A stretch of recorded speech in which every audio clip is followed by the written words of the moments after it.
శ్రమజీవి బిడ్డ శ్రమజీవి బిడ్డ కష్టజీవి బిడ్డ విప్లవోద్యమ నేపథ్యాన్ని సతరించుకున్న వీరుడు మా వీరేశానికి నిండుగా జన్మదిన శుభాకాంక్షలు తెలియజేస్తా ఉన్నాను. వీరుడు వర్గాలని నేను ప్రార్థిస్తా ఉన్నాను.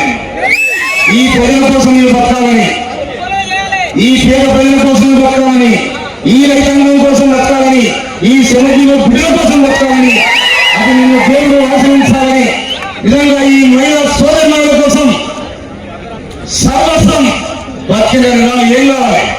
పుట్టుక మన చేతులు లేదు, కానీ బతికేంత వరకు మనం ఏం చేస్తామనేది గుర్తుపెట్టుకోవాల్సిన బాధ్యత మన మీద ఉన్నది. అందుకోసమని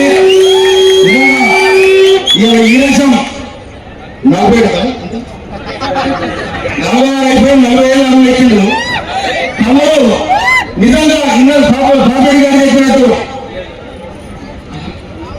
ఇలా నాయకుడు ఓడిపోయిన తర్వాత ఇక్కడ ఉన్నాడు, కానీ ప్రజల గుడ్డల్లో ప్రజల్లో ఉంది కాబట్టి 2023 ఈ దేశాన్ని వీరగన్నం చూసి గెలిపించిన అందరూ కూడా నేను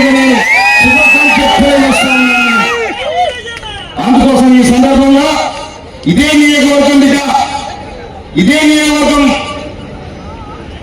మన పార్లమెంటు ఎన్నికల ఇన్ఛార్జిగా పనిచేసిన రాజగోపాల్ రెడ్డికి రాజాసమైనది. నిజంగా ఇవాళ మీ ఇద్దరు కూడా ఒకటే గడియ ముఖ్యం అందుకే నేను చూపుతున్నాను. ఈ సందర్భంగా వారి కూడా నిండుగా జన్మదిన శుభాకాంక్షలు తెలియజేస్తున్నాను.